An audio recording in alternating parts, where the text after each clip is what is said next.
Hello my dear students, आज की class में हम लेके आ चुके हैं एक और नया टॉपिक हमारा। और आज की क्लास में हम पढ़ने वाले हैं रेडॉक्स रिएक्शन को, जिसको हम और क्या कहते हैं, ऑक्सीकरण अपचयन अभिक्रिया। ठीक है ना। ये जो चैप्टर है ना, ये आपके 11th के साथ साथ जो आपका कंपटीशन का पोर्शन है, जैसे मैं कहूँ आपका जेट एग्जाम है या ICR एग्जाम है या इवन नीट की भी मैं बात करूँ तो वहां तक यहाँ से क्वेश्चन पूछे जाते हैं। ठीक है ना।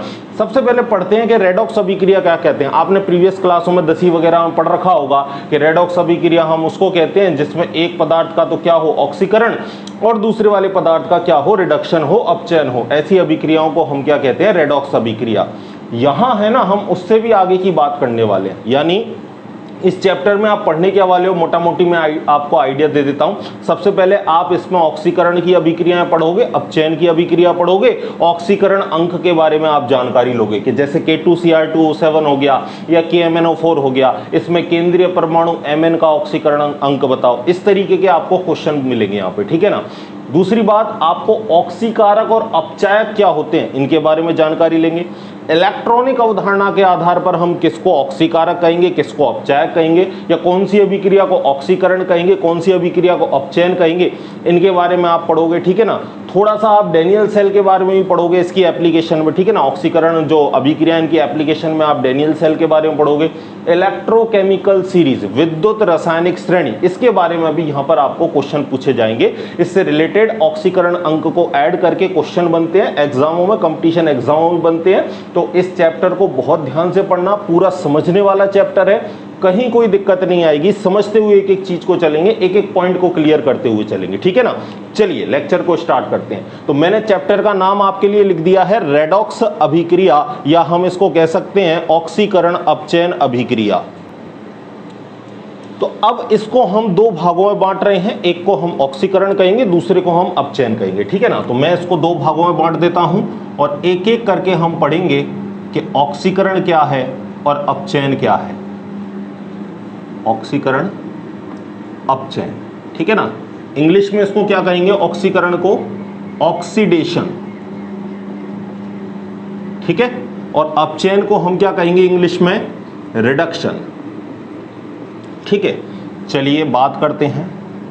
पूरे आपको 6 पॉइंट बताऊंगा, एक ऑक्सीकरण में 6 पॉइंट और अपचयन में 6 पॉइंट। 6 पॉइंट में ये आपका जो टॉपिक है ऑक्सीकरण अपचयन का, ये क्लियर हो जाएगा। ठीक है। चलिए बात करते हैं। सबसे पहले देखो, सबसे पहले हम बात करते हैं ऑक्सीकरण की, है ना। इस तरीके से आप इसकी टेबल बना लोगे और सबसे पहले जो पॉइंट आता है आपका ऑक्सीकरण के अंदर, उसको देखो। यदि ऑक्सीजन का संयोग हो, क्या बोला मैंने, ऑक्सीजन का संयोग हो, तो उसे हम क्या कहेंगे, ऑक्सीकरण अभिक्रिया कहेंगे। और इसी तरह अगर मैं कह दूं पहला पॉइंट इसमें कि यदि हाइड्रोजन का संयोग हो, किसका संयोग हो, हाइड्रोजन का संयोग हो, तो उस अभिक्रिया को हम क्या कहेंगे, अपचयन अभिक्रिया कहेंगे। अब एक एक इनके एग्जाम्पल भी हम देख लेते हैं। देखना, पहले वाले का हम एग्जाम्पल लेते हैं। इसमें हमने कार्बन को ऐड कर दिया किसके साथ, ऑक्सीजन के साथ। तो कार्बन ऑक्सीजन के साथ मिलके क्या बनाएगा, CO2 यानी कार्बन डाइऑक्साइड। ठीक है। अब यहां पर देखो, इस कार्बन में कौन जुड़ा है, ऑक्सीजन जुड़ा है। तो हम यहां पर क्या कहेंगे कि कार्बन का क्या हो रहा है, ऑक्सीकरण हो रहा है। क्या कहेंगे हम, कार्बन का क्या हो रहा है, यहां ऑक्सीकरण हो रहा है। एक बात ध्यान रखना, कभी भी आपको रासायनिक अभिक्रिया में बोले कि भैया ऑक्सीकरण या अपचयन बताओ, तो आप केवल और केवल कहां बताओगे, अभिकारक में बताओगे। ये नहीं कि आप उत्पाद में बताने लगोगे, क्योंकि जो ऑक्सीकरण है या जो अपचयन है वो केवल किसका फिनोमेना होगा, आपका रिएक्टेंट का फिनोमेना होगा। रिएक्टेंट में बताना है आपको। अगर वो साफ साफ बोले कि उत्पाद में बताओ तो बात अलग है, लेकिन वो कुछ नहीं बोलेगा, बोलेगा ऑक्सीकारक पहचानो या अपचायक पहचानो, बताओ किसका ऑक्सीकरण हो रहा है, किसका अपचयन हो रहा है। तो आपको सदैव किसके बारे में आंसर देना है, रिएक्टेंट के लेकर आपको आंसर देना है। ठीक है। बात करते हैं नेक्स्ट हाइड्रोजन के संयोग की, तो क्या होगा, अपचयन। इसका भी एग्जांपल ले लेता हूं। 2 सोडियम के मॉलिक्यूल ले लिए और एक हाइड्रोजन ले लिया। तो मुझे बताओ, सोडियम हाइड्रोजन से अभिक्रिया करके क्या बनाएगा, सोडियम हाइड्राइड। क्या बनाएगा, सोडियम हाइड्राइड। और इसका फॉर्मूला क्या होगा, NaH। क्या होगा फॉर्मूला, NaH। अब यहां एक बार चेक करना, आपने कितने सोडियम लिए हैं, 2 सोडियम लिए हैं। हाइड्रोजन भी कितने हैं आपके पास, हाइड्रोजन के भी परमाणु कितने हैं आपके पास, 2 हैं। तो यहां मैं कह सकता हूं कि जितने अभिकारक हैं उतने ही आपके अणु परमाणु किसमें होंगे, उत्पाद में।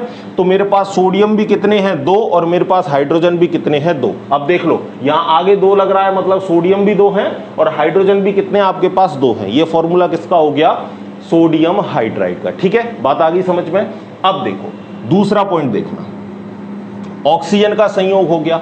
अब अगर मैं आपको बोलूं कि ऑक्सीजन कैसा परमाणु है, तो आप कहोगे कि सर ऑक्सीजन की विद्युत ऋणता कैसी होती है, ज्यादा होती है। विद्युत ऋणता में अगर आपको बताऊं तो मैंने आपको पहले भी बताया था, अभी दोबारा बता रहा हूं मैं आपको, एक वर्ड याद रख लो, फोन। ठीक है ना, फ्लोरीन की पूरी आवर्त सारणी में विद्युत ऋणता सबसे ज्यादा होती है। कितनी होती है, इसकी 4, इसकी होती है 3.5 और इसकी होती है 3। एक और याद रख लेना, क्लोरीन, जिसकी होती है 3.1। ठीक है ना। विद्युत ऋणता क्या होती है, बंध के इलेक्ट्रॉनों को खींचने की शक्ति, उसे हम क्या कहते हैं, विद्युत ऋणता। दूसरा पॉइंट लिख रहा हूं, ठीक है ना। अब याद रखना ऑक्सीजन कैसा होता है, नेगेटिव, तो दूसरा पॉइंट यहां से ही मिलेगा आपको, विद्युत ऋणी तत्व का संयोग। ठीक है, यानी जो नेगेटिव चार्ज रखता हो उसका संयोग करा दो तो भी क्या होगा, ऑक्सीकरण। भाई ऑक्सीजन का संयोग हो या विद्युत ऋणी तत्व का संयोग हो, दोनों ही कंडीशन में कौन सी अभिक्रिया होगी, ऑक्सीकरण। यहां मैंने क्या कहा है, हाइड्रोजन, और हाइड्रोजन आपको पता है कैसा चार्ज रखता है, नॉर्मली पॉजिटिव चार्ज रखता है। ठीक है ना, नॉर्मली पॉजिटिव रखता है, हमेशा कंडीशन मेजर नहीं है। अगर धातु के साथ आ जाए तो नेगेटिव भी रखता है। जैसे यहां देखो, यहां कौन आ गया आगे, सोडियम, और आपने हमेशा पढ़ा है सोडियम कैसा होता है, प्लस, वर्ग 1 का है और क्या रखेगा, +1 चार्ज रखेगा। अरे NaCl तो सभी ने देखा है ना, NaCl में आप क्या लिखते हैं, Na+Cl-, यानी अगर सामने वाले पर प्लस है तो आगे वाले पर क्या आ जाएगा, माइनस। अगर मैं कहूं इस पर प्लस है तो यहां हाइड्रोजन पर क्या आएगा, माइनस। और जब भी माइनस आता है ना तब हम क्या लगाते हैं, आइड। क्या लगाते हैं, आइड। तभी तो हमने इसको क्या कहा है, सोडियम हाइड्राइड। क्या कहा है हमने इसको, सोडियम हाइड्राइड। ठीक है ना। और अगर पॉजिटिव आता है ना, जब पॉजिटिव आता है किसी के ऊपर तो हम उसके नाम में लिखते हैं ईएम। क्या लिखते हैं, ईएम। जैसे कार्बन के ऊपर पॉजिटिव आ गया तो मैं उसे कहूंगा कार्बोनियम, NH4 के ऊपर प्लस आ गया तो मैं उसे कहूंगा अमोनियम। ठीक है ना। तो याद रखना पॉजिटिव आएगा तो ईएम, और नेगेटिव अगर कोई चीज होती है तो बाद में क्या लगाते हैं, हाइड। जैसे क्लोराइड, आइड। ठीक है ना, हाइड्राइड। ठीक है, इस तरीके से आगे चलते हैं। तो यहां हाइड्रोजन कैसा होता है, नॉर्मली पॉजिटिव, तो हम यहां क्या कहेंगे कि हाइड्रोजन का संयोग हो रहा है। तो यहां हम दूसरी बात क्या कहेंगे, विद्युत धनी तत्व का संयोग। क्या कहेंगे, विद्युत धनी तत्व का संयोग हो तो भी हम क्या कहेंगे कि आपका क्या हो रहा है, अपचयन, है ना। अब इनके हम एक एक एग्जाम्पल्स और हम देख लेते हैं। एग्जाम्पल देखो, देखो यहां मैंने ले लिया 2FeCl2, ठीक है, और इसकी अभिक्रिया मैं क्लोरीन से करवा रहा हूं। तो क्लोरीन इसमें जुड़ेगा तो बनेगा क्या, 2FeCl3। क्या बनेगा, 2FeCl3। अभिक्रिया को बैलेंस करना भी सीख लो। ठीक है ना। यहां आपके पास आयरन कितने हैं, लोहे, लोहे के मॉलिक्यूल कितने हैं, 2। तो यहां पे भी एटम कितने हैं भाई, 2 हैं आयरन के एटम। यहां देखो क्लोरीन के कितने हैं, नीचे का जो है आपका गुणांक उसको ऊपर वाले से गुणा कर दो, 2 दूनी 4, 4 क्लोरीन तो यहां पे हैं और 2 क्लोरीन ये रहे, तो 4 और 2 मिलके कितने हो गए, 6। भाई 2 गुणा 2 कितने हुए, 4, 4 क्लोरीन, और 4 और 2 मिलके कितने हुए, 6। यहां भी देख लो, 3 का गुणा किया 2 से, 3 का गुणा किया 2 से, इस 3 को 2 से गुणा किया तो भी कितना आया, 6। यानी 2 दूनी 4 और 2 6, और 3 दूना यहां पे भी कितने हो गए, 6। ठीक है, दोनों तरफ आपके अणु परमाणु कैसे हो गए, बिल्कुल बैलेंस हो गए।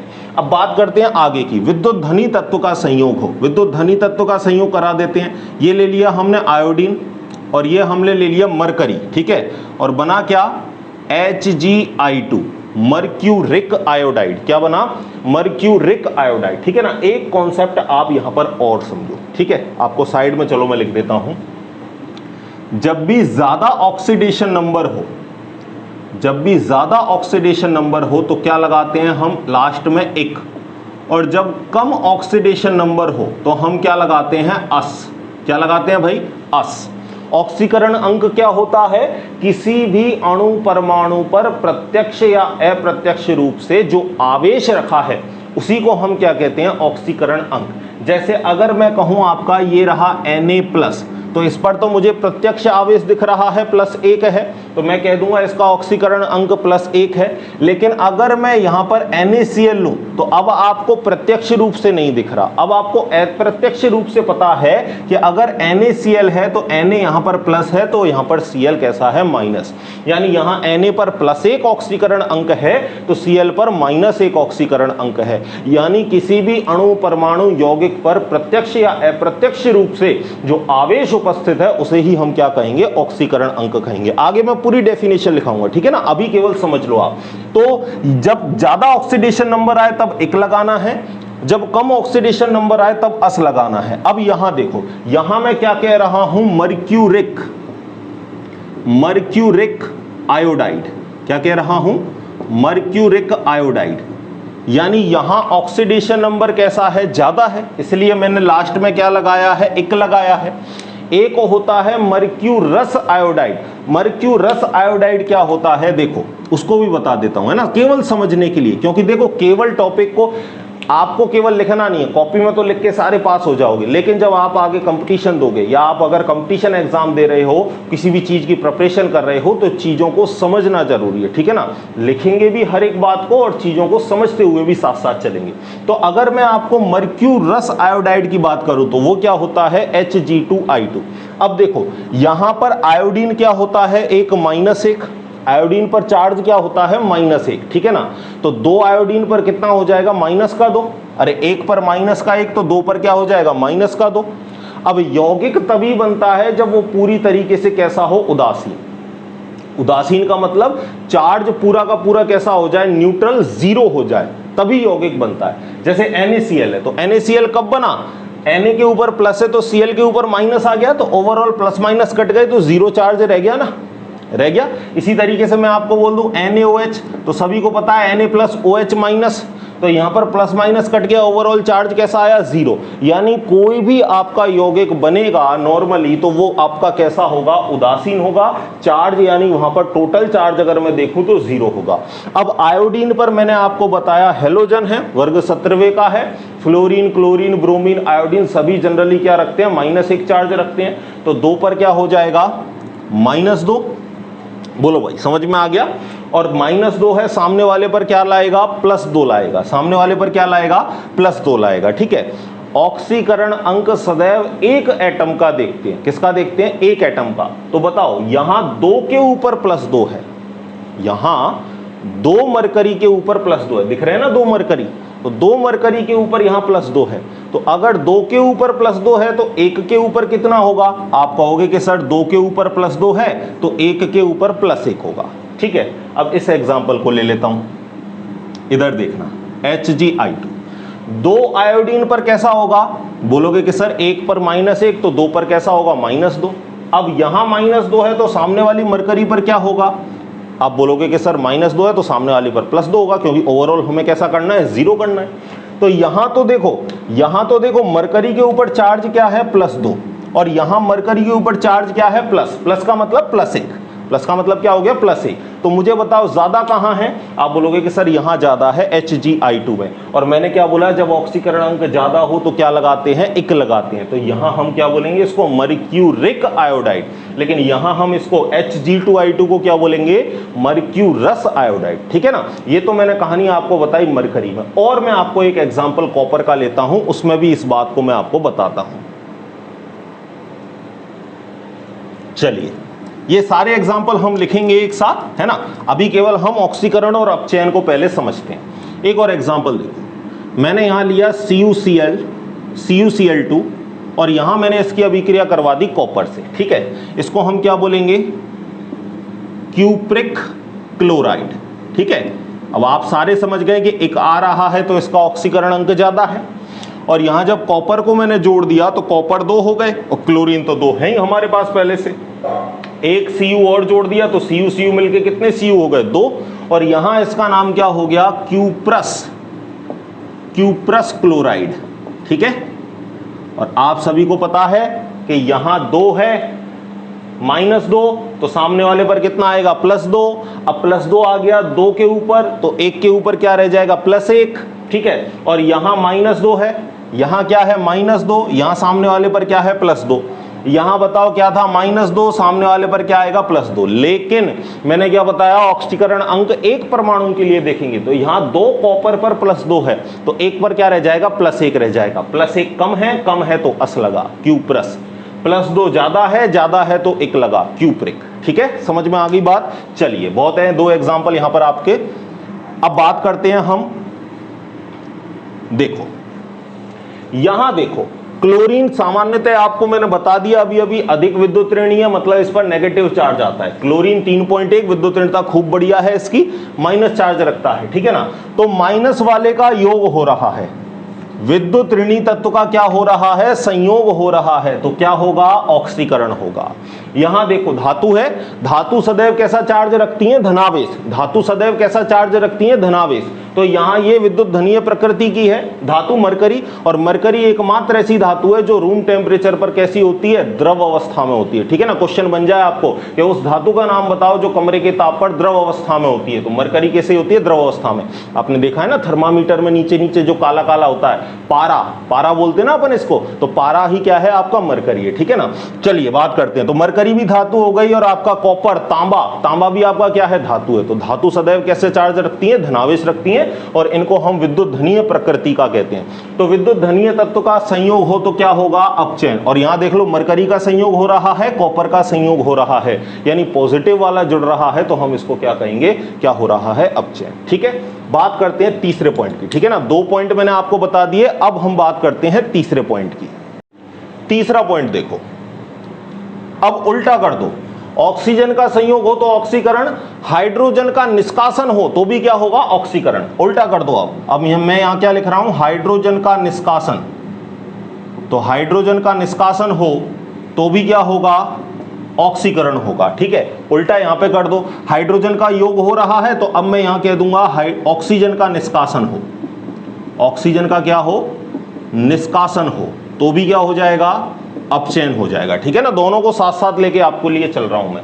हाइड्रोजन का निष्कासन हो, इसके लिए मैं आपको एक रिएक्शन लिख के देता हूं। चलिए बात करते हैं, देखना यहां पे मैंने लिया हाइड्रोजन आयोडाइड, और इसकी अभिक्रिया करवा दी मैंने किससे, हाइड्रोजन परऑक्साइड से, H2O2, इसको हम क्या कहेंगे, हाइड्रोजन परऑक्साइड। H2O को हम क्या कहते हैं, जल, और H2O2 को हम कहेंगे हाइड्रोजन परऑक्साइड। ठीक है ना, आगे चलते हैं। तो अब ये कॉम्बिनेशन करके इससे क्या बनाएगा, देखना, एक बार बनाएगा ये I2 आयोडीन, और 2 मॉलिक्यूल किसके बनाएगा, ये जल के। ठीक है, आयोडीन और 2 मॉलिक्यूल किसके बनाया, जल के।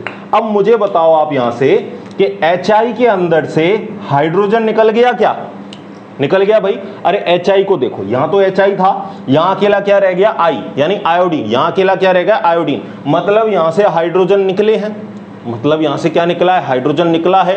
तो हाइड्रोजन निकल गया, हाइड्रोजन निकल गया, तो मैं क्या कहूंगा, क्या हो गया, ऑक्सीकरण हो गया। किसका ऑक्सीकरण हो गया, जिसमें से निकला है उसी का ऑक्सीकरण हुआ है। यानी मैं यहां क्या कहूंगा कि HI का क्या हो गया, ऑक्सीकरण हो गया, क्योंकि HI ने पॉजिटिव वाला आयन क्या कर दिया, बाहर कर दिया। मैंने यही तो कहा है, हाइड्रोजन का निष्कासन, और आपको पता है हाइड्रोजन कैसी प्रकृति का होता है, जनरली क्या रखता है, पॉजिटिव चार्ज रखता है। तो हाइड्रोजन का निष्कासन होगा, तो मैं कह दूंगा कि क्या होगा भैया, हमारा ऑक्सीकरण होगा।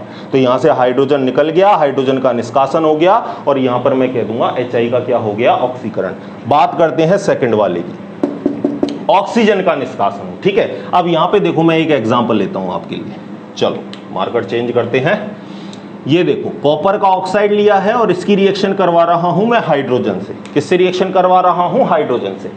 तो देखो, यहां से ऑक्सीजन निकलेगा, और हाइड्रोजन से मिलकर ये क्या बना लेगा, जल का अणु। जैसे यहां पर जल का अणु बना, उसी तरीके से यहां पर ये ऑक्सीजन H2 के साथ जुड़ के क्या बना लेगा, जल का अणु। तो देखो, यहां पर अकेला क्या रह जाएगा, कॉपर, और यहां पर आपका ऑक्सीजन जुड़ के क्या बना लिया, H2O। तो देखो, CuO से क्या कॉपर ऑक्सीजन निकल गया क्या, अरे कॉपर के ऑक्साइड से ऑक्सीजन निकल गया क्या? आप बोलोगे कि हाँ सर यहां से ऑक्सीजन निकल गया, और मैंने यही तो कहा है कि ऑक्सीजन का निष्कासन हो तो क्या होता है, अपचयन होता है। यानी यहां अपचयन किसका हो रहा है, जिसमें से ऑक्सीजन निकला है उसी का अपचयन हो रहा है। तो यहां इसमें ऑक्सीजन निकला है तो इसका क्या हो रहा है, अपचयन। अगर मैं आपको यही कहूं कि बताओ भैया हाइड्रोजन का क्या हो रहा है, आप कहोगे कि यहाँ हाइड्रोजन का ऑक्सीकरण हो रहा है।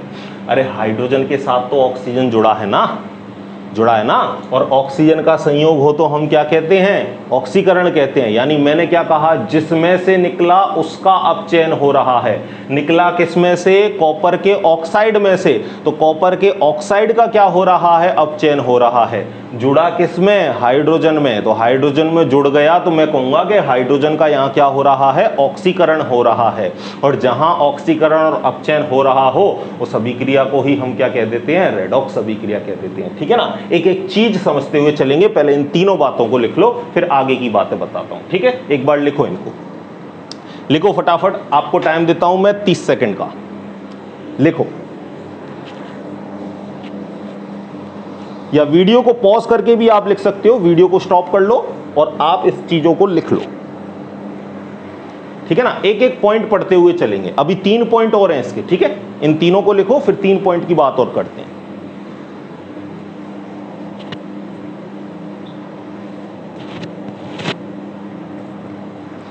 बोलो भाई, मिटा दें इनको। चलो आगे के 3 पॉइंट और देखते हैं।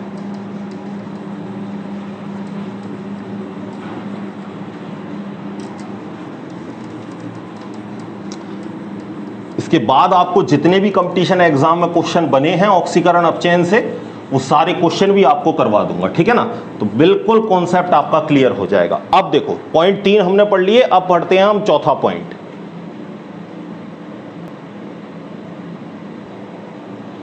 चलिए चौथा पॉइंट देखो।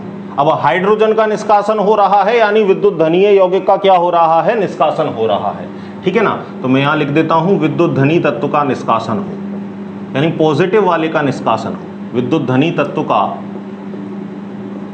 निष्कासन हो। ठीक है, और क्या कह सकते हैं हम, अपचयन में इसका उल्टा कर दो, यहां विद्युत धनी तत्व का निष्कासन हो रहा है तो यहां विद्युत ऋणी तत्व का निष्कासन हो। यहां उल्टा लिख दिया हमने, विद्युत ऋणी तत्व का निष्कासन हो। ठीक है, चलिए एक एक एग्जांपल लिखते हैं हम। एग्जांपल देखो इसका, पोटेशियम आयोडाइड की अभिक्रिया करवा रहा हूं, 2 पोटेशियम आयोडाइड ले लिए और मैं इनकी अभिक्रिया करवा रहा हूं क्लोरीन के साथ। किसके साथ अभिक्रिया करवा दी, क्लोरीन के साथ। अब देखो, 2 क्लोरीन 2 पोटेशियम को पकड़ के क्या बना लेंगे, 2 KCl, जैसे NaCl बनता है उसी तरीके से KCl बना लेंगे। अब मेरे पास बचा क्या, यहां पर केवल 2 आयोडीन। क्या बचा मेरे पास, यहां पर केवल और केवल 2 आयोडीन। ठीक है, तो मेरे पास यहां पर केवल I2 बचा। क्या बचा, केवल भाई I2 बचा। ठीक है ना, अब आपको यहां पे साफ साफ दिख रहा है कि पहले तो यहां पर क्या था, Ki, अब यहां से K+ निकल गया। बताओ भाई, जैसे Na+ होगा उसी तरीके से क्या होगा, K+, तो पॉजिटिव वाला निकल गया। अरे Ki से I जो नेगेटिव था उसके साथ से जो पॉजिटिव जुड़ा हुआ था, ये पॉजिटिव इसमें से निकल गया। और मैंने आपको अभी अभी यही तो बोला कि विद्युत धनी तत्व का निष्कासन हो तो क्या होगा, ऑक्सीकरण। बताओ भाई, अब मुझे बताओ पॉजिटिव वाला किसमें से निकला, किसमें से निकला बताओ। आप कहोगे कि सर Ki में से K+ निकल गया, तो ऑक्सीकरण भी किसका हुआ, केवल किसका हुआ, Ki का हुआ। ठीक है ना, समझ गए। अब यहां पे आप ऐसे नहीं कहोगे कि Cl2 का हुआ ना, जिसमें से निकला उसी का ऑक्सीकरण होगा। ठीक है, अब बात करता हूं आगे की। एक और एग्जाम्पल देखो, इसका एग्जाम्पल देखो। यहां पर मैं आपके लिए लिख रहा हूं 2FeCl3 फेरिक क्लोराइड, और इसकी अभिक्रिया मैं हाइड्रोजन सल्फाइड से करवा रहा हूं, H2S से। ठीक है, नाम लिख देता हूं इसका फेरिक क्लोराइड और ये हाइड्रोजन सल्फाइड। तो यहां होगा क्या, देखो आपका यहां से आपको पता है विद्युत ऋणी तत्व का निष्कासन होना है, यानी नेगेटिव वाले का निष्कासन होना है।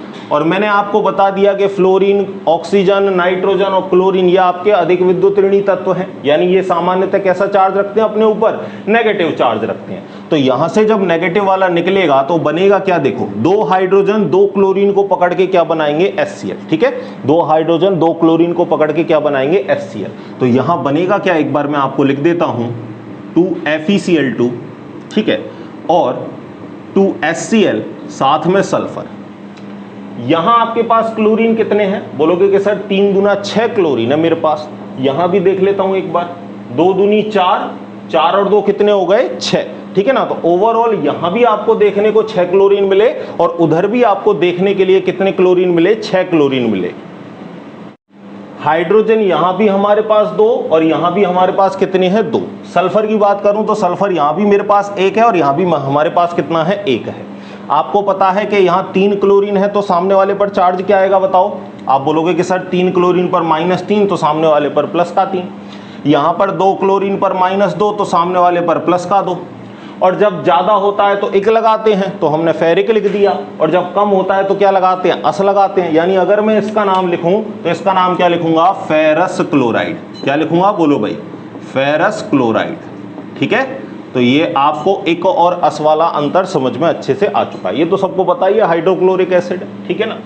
चलिए आगे बात करते हैं। तो समझ गए भाई, समझ गए कि यहां पहले आपके 3 क्लोरीन थे, अब Cl- निकल गया तो 2 क्लोरीन रह गए, तो नेगेटिव वाला निकला है, विद्युत ऋणी तत्व का निष्कासन हुआ है, तो हम क्या कह देंगे, क्या हो गया, अपचयन हो गया। ठीक है, बात करते हैं आगे की। पॉइंट नंबर 5 देखो, पॉइंट नंबर 5 देखो। ठीक है, अब देखो इसमें हम लिखेंगे ऑक्सीकरण अंक में वृद्धि हो, ऑक्सीकरण अंक में वृद्धि हो। अगर ऑक्सीकरण अंक में वृद्धि हो गई तो भी क्या होगा, ऑक्सीकरण।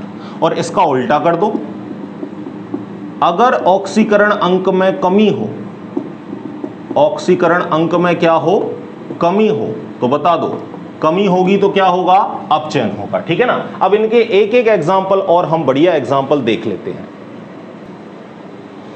देखो एग्जाम्पल देखो, FeSO4 फेरस सल्फेट, इसकी अभिक्रिया मैंने करवा दी जिंक से, तो बना क्या, ZnSO4 जिंक सल्फेट और आपका आयरन अलग रह गया। इधर एग्जाम्पल ले लेता हूं, CuSO4 कॉपर सल्फेट, इसने किससे अभिक्रिया करी, इसने अभिक्रिया कर ली आपकी आयरन से, तो बना क्या यहां, फेरस सल्फेट FeSO4 साथ में कॉपर आपका अलग हो गया। ठीक है, ये आपको रिएक्शन लिखनी। अब देखो एक चीज याद रखना, SO4 जो होता है आपका मूलक, इस पर चार्ज क्या होता है, 2-। ठीक है, मैं आपको यहां लिख देता हूं कुछ बातें। ठीक है, SO4 2-, इस पर 2- चार्ज होता है। इसी तरह CO3 पर भी 2- चार्ज होता है। इसी तरह PO4 पर भी 3- चार्ज होता है। ठीक है ना, बाद में सबको हम डिटेल से लिखेंगे, अभी केवल आया है एग्जाम्पल, तो याद रखना SO4 पर 2-, CO3 पर 2- और PO4 पर 3-। तो SO4 पर 2- चार्ज है, तो मुझे बताओ अगर इस पूरे पर 2- है तो सामने वाले पर क्या होगा। आप बोलोगे कि सर ओवरऑल 0 करना है, तो अगर यहाँ -2 है तो सामने वाले पर +2 होगा। एक बात और सुनना, अगर अकेला परमाणु हो या एक जैसे कितने भी परमाणु हो, अकेला परमाणु जैसे यहां आपका जिंक अकेला है, तो अकेले परमाणु का ऑक्सीकरण अंक कैसा होता है, 0 होता है। ठीक है, ऑक्सीकरण अंक इसका कैसा होगा, 0 होगा, इसका भी कैसा होगा, 0 होगा। क्योंकि ऑक्सीकरण अंक है ना तब जनरेट होता है चार्ज जब कोई दूसरा विद्युत ऋणी प्रकृति का या दूसरा अपोजिट कैरेक्टर का सामने आता है, तो एक के ऊपर नेगेटिव जनरेट होता है, एक के ऊपर पॉजिटिव जनरेट होता है। अब अगर अकेला बैठा है तो कोई दिक्कत ही नहीं है, अकेला है तो वो कैसा है, उदासीन है। ठीक है ना भैया, समझ गए बात को। अकेला यहाँ आयरन है तो उदासीन। मैं कहूं एक जैसे कितने भी हो, एक जैसे कितने भी का मतलब H2 हो, O2 हो, N2 हो, F2 हो, Cl2 हो, सभी पर ऑक्सीकरण अंक कैसा होता है, 0 होता है। ठीक है, क्योंकि आपको मैं बताऊं, एक और डिटेल से बताता हूं। तो जैसे देखो ये क्लोरीन और ये क्लोरीन, तो ये भी विद्युत ऋणी प्रकृति का इलेक्ट्रॉन खींचेगा, ये भी विद्युत ऋणी प्रकृति का इलेक्ट्रॉन खींचेगा।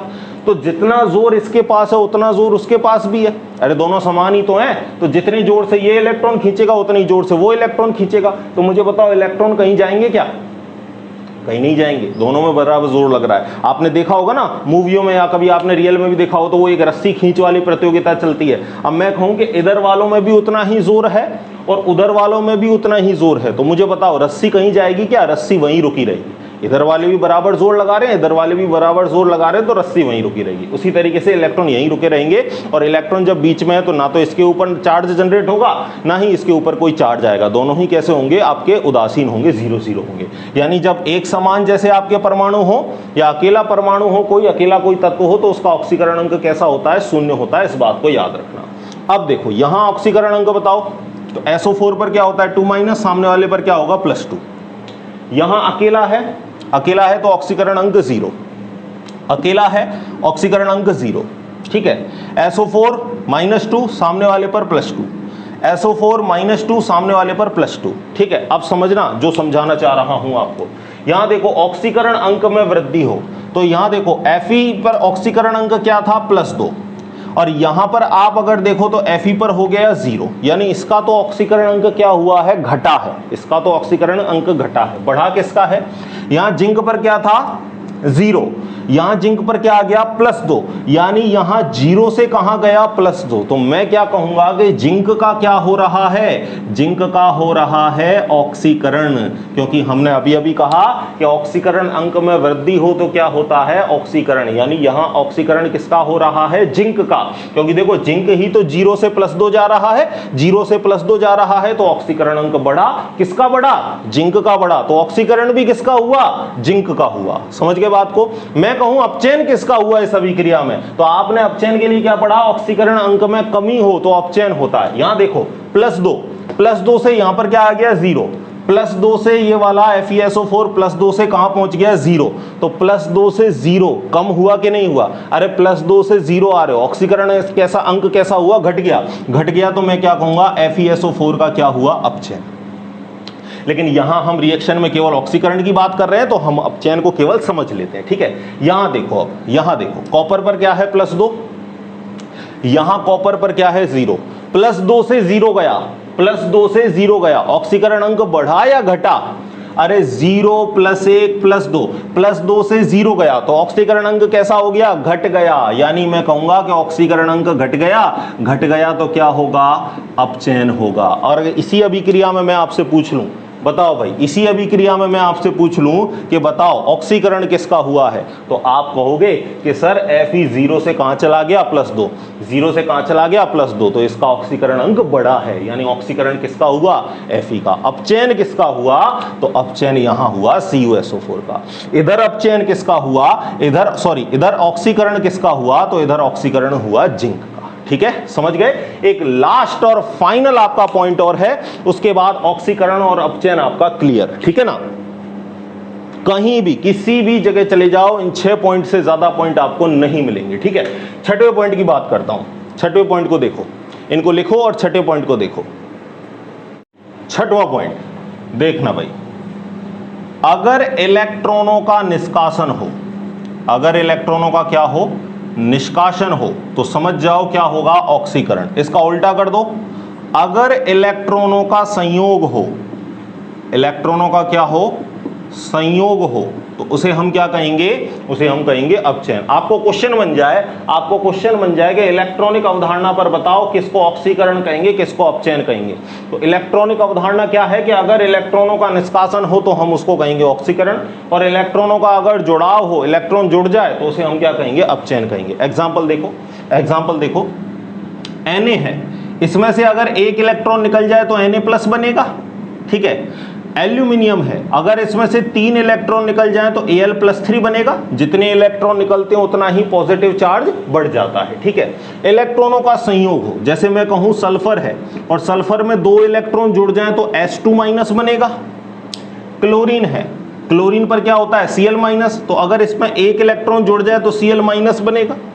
एक रिएक्शन लिख देता हूं, चलो एक रिएक्शन देखो, MnO4-, ठीक है, 8H+ प्लस 5 इलेक्ट्रॉन, तो ये क्या बनाएगा, Mn+2 प्लस 4H2। ठीक है, तो यहां पर देख लो इलेक्ट्रॉन जुड़ रहे हैं, सभी जगह देख लो आप, यहां इलेक्ट्रॉन जुड़े, अरे भैया प्लस इलेक्ट्रॉन जुड़ रहे हैं, यहां भी इलेक्ट्रॉन जुड़े, यहां भी इलेक्ट्रॉन जुड़े, तो आपको केवल इलेक्ट्रॉन जुड़ रहे हैं इतना देखते ही बता देना है कि क्या हो रहा है, अपचयन। इधर सब में देखो, यहां जुड़े हैं क्या इलेक्ट्रॉन, नहीं, आप कहोगे कि सर यहां तो इलेक्ट्रॉन निकल रहे हैं, और इलेक्ट्रॉन निकल रहे हैं तो क्या होगा, ऑक्सीकरण होगा। ठीक है, एग्जाम्पल आपको बता दिया, और लिखूं एक और एग्जाम्पल, और लिख लो, चलो और लिख लो, Hg2+, ठीक है, यहां पर He पर बताओ तो ऑक्सीकरण अंक कितना है, +1। अरे 2 के ऊपर +2 है, 2 मरकरी के ऊपर +2 है। मैंने क्या बताया, ऑक्सीकरण अंक किसका देखते हैं, एक परमाणु का, तो 1 के ऊपर क्या होगा, +1। ठीक है, तो यहां पर मैं क्या बना देता हूं, 2Hg2+ और साथ में इलेक्ट्रॉन कितने निकाल देता हूं, 2। ठीक है, अगर 1 के ऊपर +1 है तो मुझे +2 बनाने के लिए 1 इलेक्ट्रॉन निकालना पड़ेगा, तो 2 मरकरी में से 2 इलेक्ट्रॉन निकालने पड़ेंगे। तो यहां पर आपको सब जगह दिख रहा है कितने, सभी में इलेक्ट्रॉन निकल रहे हैं और इलेक्ट्रॉनों का निष्कासन होगा तो क्या होगा, ऑक्सीकरण होगा। ठीक है, सभी एग्जांपल्स को एक बार आप लिख लो, इनको लिखो भाई।